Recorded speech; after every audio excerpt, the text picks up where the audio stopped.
தேவனுடைய பரிசுத்த நாமத்துக்கு மகிமை உண்டாவதாக. இந்த 5வது மாதத்தின் 2வது கர்த்தருடைய நாளிலே கர்த்தருடைய வார்த்தையோடு உங்களை சந்திக்க செய்த ஆண்டவருக்கு மகிமை உண்டாவதாக. இம்மட்டுமாக கர்த்தர் தம்முடைய வார்த்தையினால் நம்மை நிரப்பி நம்மை வழிநடத்தி கொண்டிருக்கிறார். இந்த கர்த்தருடைய நாளிலும் கர்த்தருடைய வசனத்துக்கு நேராக நம்முடைய சிந்தனைகளையும் இருதயங்களையும் கர்த்தர் திருப்புவாராக. இந்த நாளின் கர்த்தருடைய செய்திக்கு ஆதாரமாக ஒரு வசனத்தை நான் உங்களுக்கு வாசிக்கிறேன். 2 சாமுவேலின் புஸ்தகத்தில் உள்ள 5ஆம் அதிகாரத்தில் உள்ள 10வது வசனத்தை நான் உங்களுக்கு வாசிக்கிறேன். 2 சாமுவேலின் புஸ்தகம் 5ஆம் அதிகாரம் 10வது வசனம். தாவீது நாளுக்கு நாள் விருத்தி அடைந்தான், சேனைகளின் தேவனாகிய கர்த்தர் அவனோடு கூட இருந்தார். இன்னொரு வசனத்தை கூட நான் உங்களுக்கு வாசிக்கிறேன். அதுக்கு அடுத்த அதிகாரம் 6ஆம் அதிகாரத்தில் உள்ள கடைசி வசனத்தை நான் உங்களுக்கு வாசிக்கிறேன். 2 சாமுவேல் புஸ்தகம் 6ஆம் அதிகாரம் கடைசி வசனம். அதனால் சவுலின் குமார்த்தியாகிய மீகாளுக்கு மரணம் அடையும் நாள் மட்டும் பிள்ளை இல்லாதிருந்தது. ஜெபம் செய்வோம். பரிசுத்த பிதாவே, இரக்கமுள்ள எங்கள் ஆண்டவரே, பரலோகத்தின் தகப்பனே, ஆசீர்வதிக்கப்பட்ட அருமையான இந்த நல்ல பரிசுத்த நாளின் காலை நேரத்துக்காக ஸ்தோத்திரம். இந்த கர்த்தருடைய நாளிலே உங்களுடைய திருவாய்மொழிகளை கேட்கும் பாக்கியத்தை எங்களுக்கு கிருபை கொடுத்திரே உங்களுக்கு ஸ்தோத்திரம். உங்களுடைய வார்த்தையினால எங்களை திருப்தியாக்கி எங்களை பலப்படுத்தி எங்களை ஆசீர்வதிப்பீராக. உங்களுடைய வார்த்தை கேட்க எங்களுடைய இருதயங்களையும் சிந்தனைகளையும் ஆயத்தப்படுத்தி பக்குவப்படுத்தி நல்ல நிலமாக மாற்றி அதை கனி கொடுக்கும்படியாக உதவி செய்து நடத்துவீராக. இயேசுவின் நாமத்தில் வேண்டுகிறோம் பிதாவே, ஆமென். தேவனுடைய பரிசுத்த நாமத்துக்கு மகிமை உண்டாவதாக. இந்த 2 வசனங்களும் வெவ்வேறு வெளிப்பாடுகளை நாம் பார்க்க முடிகிறது. கணவன் மனைவிதான். தாவீது கணவனாகவும் மீகாள் சவுலின் குமாரத்தியாகி மீகாள் மனைவியாகவும் வேதம் நமக்கு சொல்லுகிறது. கணவன் நாளுக்கு நாள் விருத்தி அடைந்தான். ஆனால் அந்த விருத்தி மனைவிக்குள்ளே இல்லை. மனைவிக்கு அவள் மரணம் அடையும் நாள் மட்டும் அவளுக்கு பிள்ளை இல்லாதிருந்தது. அந்த விருத்தி அவள் பார்க்க முடியவில்லை. ஒரே குடும்பம்தான், கணவன் மனைவிதான். ஆனால் 2 பேருடைய வாழ்க்கையிலும் வித்தியாசமான அனுபவங்கள், வித்தியாசமான கனியின் வெளிப்பாடுகளை இந்த வேதவசனம் நம்ம பார்க்கிறோம். தாவீது நாளுக்கு நாள் விருத்தி அடைகிறார். தாவீது தன்னை தேவனுக்கு முன்பாக எப்படி அவர் பார்க்கிறார் என்பதை இந்த வேத பகுதியில் நீங்கள் வாசிக்கும் பொழுது அழகாக தெரிந்து கொள்ளலாம். தாவீது கர்த்தருடைய பெட்டிக்கு முன்பதாக சணல் நூல் ஏபோத்தை தரித்து கொண்டு அவர் முழு பலத்தோட நடனம் ஆடுகிறதை நாம் வேதவசனத்தில் வாசிக்க முடியும். அவர் முழு பலத்தோடு தான் ஒரு ராஜா என்பதை கூட மறந்து தேவனுக்கு முன்பாக நான் இன்னும் நீசனாவேன் என்று சொல்லி அவர் நடனமாடி கர்த்தருடைய பெட்டியை வரவேற்று கொண்டு போவதை நாம் வேத பகுதியில் வாசிக்க முடிகிறது. இதை பார்த்த மீகாள் தாவீதை கடிந்து கொள்கிறாள். ராஜா தன்னுடைய வேலைக்கார பெண்களுக்கு முன்பாக எத்தனை மகிமைப்பட்டிருந்தார், ஒரு ராஜா இப்படியெல்லாம் ஆடலாமா என்று சொல்லி அவள் தாவீதை கடிந்து கொள்கிற சமயத்தில் அவளை குறித்து தாவீது சொல்லுகிறார், உன் தகப்பனை வீட்டை காட்டிலும் ஆடுகளுக்கு பின்பாக அலைந்த என்னை அரசனாக்கின ஆண்டவருக்கு முன்பாக நான் இன்னும் நீசனாவேன் என்று சொல்லி அவர் தன்னை தாழ்த்துவதை நாம் பார்க்கிறோம். தேவனுடைய பார்வையிலே தங்களை வெவ்வேறு குணாதிசயங்களோடு அவர்கள் தங்களை வெளிப்படுத்துகிறார்கள். மீகாள் தன்னையும் தன்னுடைய கணவனையும் மகிமையுள்ளவனாக வெளிப்படுத்தி அவள் பார்க்கிறார். அவளுடைய பார்வை வித்தியாசமாக இருக்குது. ஆனால் தாவீதுடைய பார்வை, என் தேவனுக்கு முன்பாக நான் நீசனா இருக்கிறேன். 2 பேருடைய ஆசீர்வாதத்துக்கும் வித்தியாசமான பின்னணி காணப்படுகிறது. இந்த காலவெளியிலே நாம் எப்படி நம்மை கர்த்தருடைய சமூகத்திலே பார்க்கிறோம், தேவன் நம்மை எப்படி பார்க்கிறார் என்று நாம் நினைக்கிறோம். இதுதான் இந்த காலவெளியிலே கர்த்தருடைய வார்த்தை. நமக்கு தேவன் கொடுத்த பின்னணி என்ன? நீங்களும் நானும் எங்கேயோ கிடந்தோம், சேற்றில கிடந்தோம், அழுக்கில கிடந்தோம், பாவத்தில் ஊறி போயிருந்தோம். கர்த்தர் கிருபையினாலே நம்மை ரட்சித்தார். தாவீது சொல்ல சங்கீதம் 51ஆம் சங்கீதம் 5ஆம் வசனத்தில், நான் துர்க்குணத்திலே உருவானேன், என் தாய் என்னை பாவத்தில் கர்ப்பம் தரித்தாள். நம்ம எல்லாருமே பாவத்தில் கர்ப்பம் தரிக்கப்பட்டவர்கள், துர்க்குணத்திலே ஊறி பிறந்தவர்கள். அப்படிப்பட்டவர்களை விலையேறப்பட்ட இயேசு கிறிஸ்துவின் ரத்தம் நம்முடைய பாவங்களெல்லாம் நீக்கி நம்மை கழுவி சுத்திகரித்து நமக்கு அங்கீகாரம் கொடுத்து நம்மை விலையேறப்பட்டவர்களாக மாற்றி இருப்பது முக்கியமான காரணம் விலையேறப்பட்ட இயேசுவின் ரத்தம். அந்த இயேசுவின் ரத்தத்தால் மீட்கப்பட்ட சபையாகிய நாம் நம்முடைய தேவனுக்கு முன்பாக நாம் எப்படி நம்மை காண்பித்துக் கொள்கிறோம், நாம் நம்மை எப்படி நம்முடைய தேவனுக்கு முன்பாக படைக்கிறோம், நம்முடைய தேவனுக்கு முன்பாக எப்படி நாம் ஆராதிக்கிறோம் என்பது மிக மிக யோசிக்க வேண்டிய, கவனிக்க வேண்டிய மிக முக்கியமான ஒரு காரியம். இந்த காலவேளையில் தாவீது தன்னை நீசனாக பார்த்தார். நாம் நம்மை எப்படி பார்க்கிறோம்? நாம் பெரிய ஆட்களைப் போல தேவ சமூகத்தில் வந்து அமர்ந்திருக்கிறோமா? தேவனை ஆராதிக்கிற சமயத்தில் நாம் பெரிய கௌரவத்தோடு பெரிய வஸ்திரங்களை போட்டுக்கொண்டு நம்முடைய அந்தஸ்து என்ன, நம்முடைய நகைகள் என்ன, நம்முடைய ஆடம்பரங்கள் என்ன, நம்முடைய பின்னணி என்ன என்று நாம் நினைத்து கொண்டிருக்கிறோமா? அதுவல்ல பிரியமானவர்களே, நம்மை விருத்தியடை செய்ய போகிறது. ஆராதனை உங்களுடைய எதிர்காலத்தை விருத்தியடை செய்யும். தேவனுக்கு முன்பாக நீங்கள் உங்களை எப்படி பார்க்கிறீர்கள், தேவனுக்கு முன்பாக நீங்கள் உங்களை எப்படி காண்பிக்கிறீர்கள், நீங்கள் இந்த உலகத்துக்கு கர்த்தருடைய பிள்ளைகள் என்பதை எப்படி அவர்களுக்கு காண்பிக்கிறீர்கள் என்பது மிக மிக முக்கியம். நம் தேவன் சர்வ வல்லமையுள்ளவர் தான், அவர் கனத்துக்குரியவர் தான். ஆனால் நம்முடைய உள்ளத்திலே அந்த பெருமை மேட்டும் இருக்கக்கூடாது. உள்ளத்திலே தாவீதுக்கு ராஜாவானாலும் தாவீதுக்கு உள்ளத்துக்குள்ளே அந்த பெருமை இல்லை. அவன் தன்னுடைய பின்னணியை பார்க்கிறான். பிரியமானவர்களே, உங்களுக்கு எனக்கும் பேக்ரவுண்டே இல்லை. நம்ம பின்னணியே இல்லாத ஆட்களை கர்த்தர் நமக்கு ஏற்படுத்தி பின்னணியை கொடுத்து அவர் துதிக்கும் புதுப்பாட்டை நம்முடைய ஆவில கொடுத்து நம்மை கண்மலையின் மேலே நிறுத்தி இருக்கிற எவ்வளவு வல்லமையான தேவன். அந்த தேவனுக்காக நாம் பணிந்து குனிந்து முழங்கால் படியிட்டு கர்த்தரை ஆராதிக்க வேண்டும். தேவனுக்கு முன்பாக நம்முடைய முழங்கால்களை மடக்க வேண்டும்.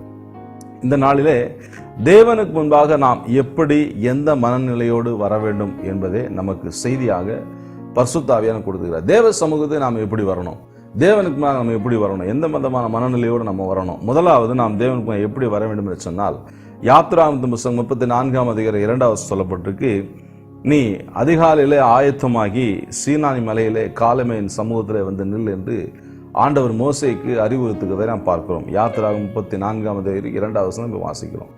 தேவ சமூகத்தை நாம் எப்படி வர வேண்டும்? நம்ம ஆயத்தமாகி வர வேண்டும். தேவன் எதிர்பார்க்கிற ஆயத்தத்தோடு நாம் விடியற்காலையில் எழுந்து ஆயத்தமாகி தேவனுடைய சமூகத்தில் வந்து நிற்கணும். தேவனை சந்திக்க நாம் ப்ரிப்பேர் ஆக வேண்டும், ஆயத்தமாக வேண்டும். அப்படியே போய் சந்திப்பது அல்ல. தேவனை சந்திப்பதுக்கு ஒரு ஆயத்தம், ஒரு பரிசுத்தம், ஒரு ப்ரிப்பரேஷன் நமக்கு தேவை. ஒவ்வொரு நாளும் நாம் கர்த்தரை கண்டிப்பாக சந்தித்தே ஆக வேண்டும். ஒவ்வொரு நாளும் ஆயத்தமாகி கர்த்தரை நாம் சந்திக்க வேண்டும். பிசிக்கலாக நீங்க ஆயத்தமாகணும், மென்டலியாகவும் ஆயத்தமாகணும், சரீர பிரகாரமாகவும் நீங்க ஆயத்தமாகணும், மனதளவில் நீங்க ஆயத்தமாகணும். ரெண்டுத்திலையும் ஆயத்தம் ரொம்ப முக்கியம். ஜபத்துக்குன்னு தனி ஒரு ட்ரெஸ் வச்சுப்பது ரொம்ப நல்லது.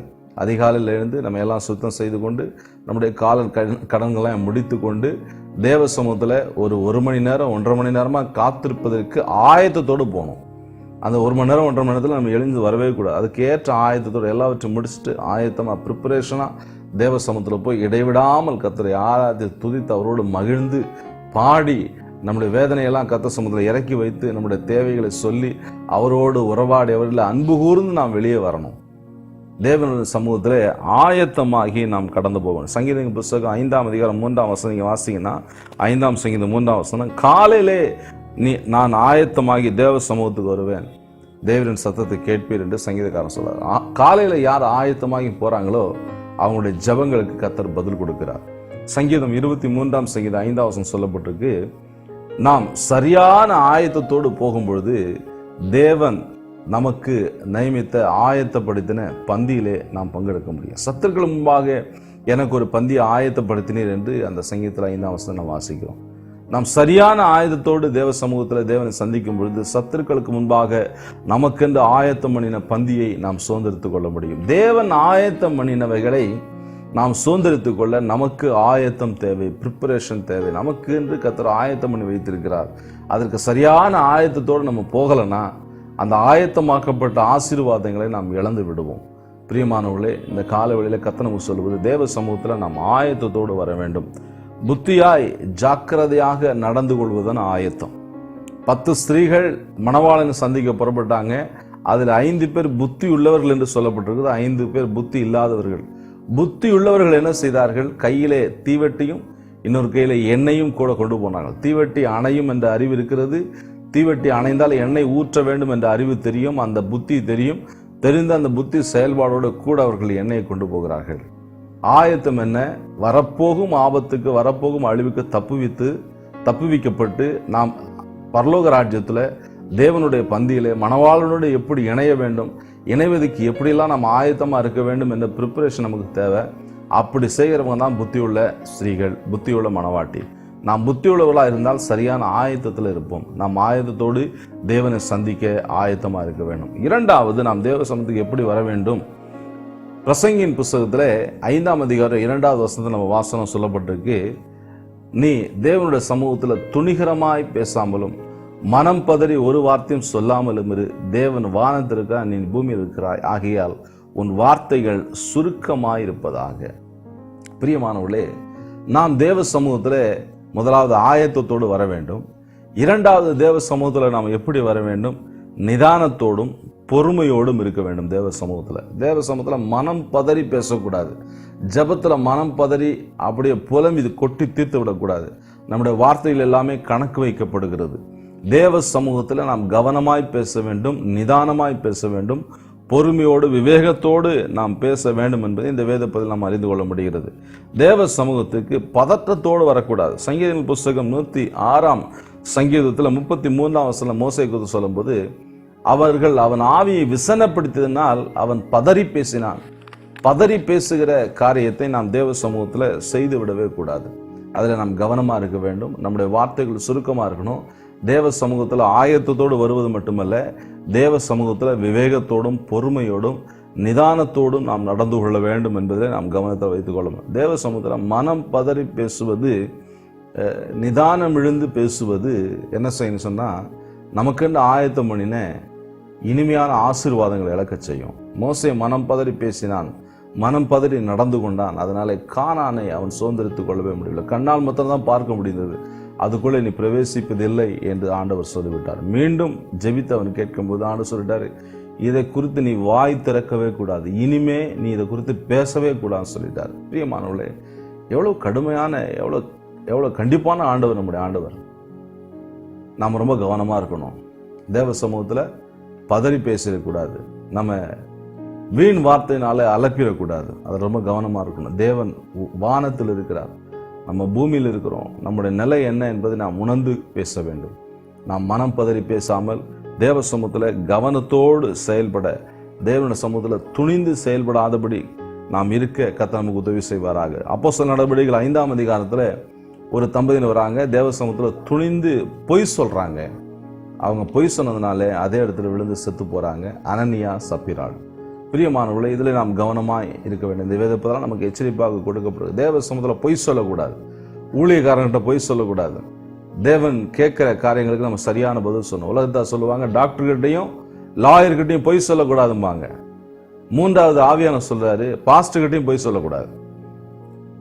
தேவ சமூகத்தில் பாஸ்டர்கிட்ட, கர்த்தர்கிட்ட நீங்க பொய் சொல்வது அது மிகப்பெரிய விளைவுகளை ஏற்படுத்தும், மிகப்பெரிய பாதிப்பு உங்களுக்கு கொண்டு வரும் என்பதில் நீங்க கவனமா இருக்கணும். இதுவரைக்கும் செய்திருந்தீங்கன்னா கர்த்தர்ட்ட மன்னிப்பு கேளுங்க. இனிமேல் அப்படி செய்யாது இருப்பதற்கு நீங்கள் கர்த்தர்ட்ட பலன் கேட்டு தேவனோட உடன்படிக்கை செய்யுங்க. நிச்சயமாக கர்த்தர் உங்களுக்கு உதவி செய்வார். கடைசியாக தேவ சமூகத்தில் நீங்கள் எப்படி வர வேண்டும்? தைரியமாய் நீங்கள் தேவ சமூகத்துக்கு வர வேணும். எபிரேயர் 4ஆம் அதிகாரம் 16ஆம் வசனத்தில், ஏற்ற சமயத்தில் நமக்கு சகாயம் செய்யும் கிருபை பெற்றுக்கொள்ள நாம் தைரியமாய் கிருபாசனம் தண்டை சேர கடவோம் என்று வாசிக்கிறோம். பிரியமானவர்களே, நாம் தைரியமாய் தேவ சமூகத்துக்கு சேர வேண்டும். இரக்கத்தையும் சகாயம் செய்யும் கிருபையும் நாம் பெற்றுக்கொள்ள தேவ சமூகத்தில் தைரியமாக சேர. பழைய ஏற்பாட்டு காலத்தில் கிருபாசனத்தில் யாரும் போயிட முடியாது. வருஷத்துக்கு ஒரு முறை ஆசாரியன், மகாபிரதான ஆசாரியன் உள்ள போய் ஆண்டவருடைய சமூகத்தில் சத்தத்தை கேட்டு வருவார். எல்லாரும் அந்த கிருபாசனத்துக்குன்னு போயிட முடியாது. ஆனால் இயேசு கிறிஸ்து புதிய ஏற்பாட்டில் பழைய ஏற்பாட்டுக்கெல்லாம் முடிவுண்டாக்கி புதிய ஆரம்பத்தை இயேசு துவக்கி எல்லாரும் கிருபாசனத்தை வரலாம், எல்லா ஆலயத்துக்குள்ள வரலாம், தேவனை பார்க்கலாம், தேவனோடு பேசலாம்ங்கிறதான ஒரு மிகப்பெரிய ஒரு வாய்ப்பை இயேசுவின் மரணம் நமக்கு ஏற்படுத்தி கொடுத்தது. பிரியமானவர்களே, இந்த காலவெளியிலே நாம் தைரியமாய் தேவ சமூகத்துக்கு வரணும். நிறைய பேர் பயந்து போய் ஆலயத்துக்குள்ளே வரமாட்டேங்கிறாங்க. நீங்கள் கிறிஸ்மஸ், நியூ இயர்லாம் பார்த்தீங்கன்னா அவுட்ஸ்டாண்டிங் கிறிஸ்டியன்ஸாக நிறைய பேர் நிற்கிறாங்க. வெளியில நின்று கர்த்தருடைய வார்த்தை கேட்டு அப்படியே போயிடுறாங்க. நம்ம அப்படி இருக்கக்கூடாது. நிறைய பேர் பயந்து போய் வராங்க. பயம் எதனால் வருகிறது? ஆதியாகமத்தின் புஸ்தகம் 3ஆம் அதிகாரத்தில் நீங்கள் 10ஆம் வசனம் நீங்கள் வாசிங்கன்னா, பயம் எங்கிருந்து வருகிறது? பாவத்தினாலே பயம் வருகிறது. ஆதாம் பாவம் செய்து பயந்து ஒளிந்து கொண்டான். இன்னும் பயத்தோடு நீங்க இருக்கிறீங்களா? பாவ பயத்தை விட்டு உங்களை விட்டு நீக்கும்படி கர்த்தர்ட்ட கேளுங்க. நீங்க தைரியமாய் கிருபாசனத்தினை சேரணும், தைரியமாய் தேவ சமூகத்துக்கு வரணும்.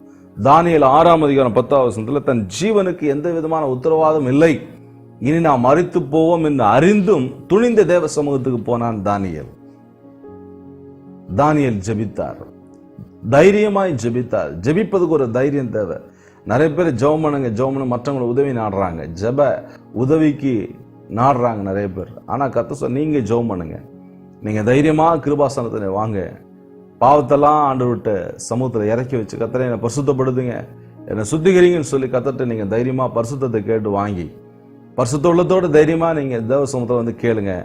நிச்சயமாக உங்களுக்கு பரலோக உதவி கிடைக்கும். தானியேலுக்கு பரலோக உதவி கிடைத்தது. தேவன் தம்முடைய தூதனை அனுப்பி சிங்கங்களின் வாயை கட்டி போட்டார். ஜபவாசனையோடு சிங்கக்கபியில விழுந்த தானியேலுடைய ஜபம், அந்த உபவாசம், அந்த தேவனை நோக்கி கூப்பிட்ட அந்த கதறுதல் சிங்கங்களை உபவாசப்படுத்தியது. ஜபவாசனையோடு தானியேல் சிங்கக்கபியில் விழுந்ததுனாலே சிங்கங்கள் உபவாசம் இருந்தன. சிங்கங்கள் ஒன்றும் தானியேல் கிட்டையே வரல, தானியேலை சேதப்படுத்தல. பிரியமானவர்களே, இந்த காலவெளியில கர்த்தர் சொல்ற முக்கியமான காரியம், நாம தேவ சமூகத்தில் தைரியமாய் சேர வேண்டும். தைரியமாய் நாம் கர்த்தருடைய சமூகத்தில் வர வேண்டும். அன்னாள் தைரியமாய் மனக்லேசப்பட்ட சூழ்நிலையில, அவள் மனமடிவாக்கப்பட்ட சூழ்நிலையில அவள் ஆலயத்தை விட்டு ஓடிடல, தேவ சமூகத்தோடு விலகி இருக்கல. யார் என்ன நினைச்சாலும், யார் என்ன தவறாக நினைத்தாலும் பரவாயில்ல அப்படின்னு சொல்லி தேவ சமூகத்தில் தைரியமாய் வந்தாள். தேவ சமூகத்துக்கு நாம் தைரியமாக வரணும். 2 தீமோத்தேயு 1:7 சொல்லப்பட்டிருக்கு, தேவன் நமக்கு பயமுள்ள ஆவியை கூடாமல் பலமும் அன்பும் தெளிந்த புத்தியும் உள்ள ஆவியை கொடுக்கிறார். நமக்குள்ள இருக்கிற பரிசுத்த ஆவியானவர் அவர் பயத்தின் ஆவியானவர் அல்ல, அவர் தைரியத்தின் ஆவியானவர், பலத்தின் ஆவியானவர். நாம் பலத்தோடு, பரிசுத்தாவின் பலத்தோடு தேவ சமூகத்தில் கிட்டி சேருவோம். தேவனை ஒவ்வொரு நாளும் சந்திப்போம். நிச்சயமாக நாம் ஆசீர்வதிக்கப்படுவோம். தேவன் நமக்கு உதவி செய்வாராக. அப்போஸ்தலர் 2:14 சீஷர்கள்லாம் பயந்து போயிருந்த சீஷர்கள் தைரியமாக எழும்பி நின்று பிரசங்கம் பண்ணாங்க. 3000 பேர் ரட்சிக்கப்பட்டாங்க. பிரசங்கிப்பதுக்கு நமக்கு தைரியம் தேவை. தேவ சமூகத்தில் அமர்ந்து காத்திருப்பது தைரியம் தேவை. தைரியத்தோடு நாம் தேவ சமூகத்துக்கு வரணும். தேவனுடைய சமூகத்துக்கு நாம் எப்படிலாம் வரணும் அப்படிங்கிற நல்ல வார்த்தைகளை கர்த்தர் நாள் நமக்கு கொடுத்துருக்கா. முதலாவது, சரியான ஆயத்தத்தோடு நாம் தேவ சமூகத்துக்கு வரணும். 2வது, நிதானத்தோடு பொறுமையோடு தேவ சமூகத்துக்கு வரணும். 3வது, தைரியமாய் தேவ சமூகத்துக்கு வரணும். கர்த்தர் இந்த வார்த்தைகளின்படியே உங்களை ஆசீர்வதிப்பாராக. தேவ சமூகத்துக்கு நாம் தைரியமாக வருவோம். நிச்சயமாக கர்த்தர் நமக்கு பெரிய காரியங்களை செய்வார். நாம் ஜெபிக்கலாம். பரிசுத்த பிதாவே, இரக்கமுள்ள எங்கள் ஆண்டவரே, பரலோகத்தின் தகப்பனே, ஆசீர்வதிக்கப்பட்ட அருமையான இந்த நல்ல காலை நேரத்துக்காக ஸ்தோத்திரம். இந்த காலை வேளையில திருவாய் மொழியில கேட்க எங்களுக்கு உதவி செய்திட ஸ்தோத்திரம். உடைய தேவ சமூகத்துக்கு நாங்கள் ஆண்டவரே ஆயத்தத்தோடு வர உதவி செய்யுங்க. அப்பா தகப்பனை, பொறுமையோடு நிதானத்தோடு உங்கள் சமூகத்தில் பேச எங்களுக்கு உதவி செய்யுங்க. தைரியமாய் உங்களுடைய கிருபாசனத்தில் சேர எங்களுக்கு கிருபை தாரும். இந்த வார்த்தை கேட்ட மக்களை பிதா குமாரன் பரிசுத்தாவினாலே அப்படின்னு ஆசீர்வதித்து ஜெபிக்கிற, நாமத்தின் அப்படின்னு ஆசீர்வதித்து ஜெபிக்கிற நீங்கள் தொடர்ந்து நடத்துங்க, பெரிய காரியங்களை செய்யுங்க. இம்முடைய நடத்தி வந்த எபினேசர் தொடர்ந்து நடத்துவீராக. இன்னும் அதிக ஆண்டவருடைய வார்த்தைகளை, வெளிப்பாடுகளை கொடுத்து நடத்தி ஆசீர்வதிங்க. திருக்கரத்தில் ஒப்பு கொடுக்கிறோம். இயேசுவின் நாமத்தில் மிகுந்த தாழ்மையோடு வேண்டுகிறோம் எங்கள் அன்பின் பிதாவே. ஆமேன், ஆமேன். God bless you. கர்த்தரோடு இருப்பார், கர்த்தர் நடத்துவார்.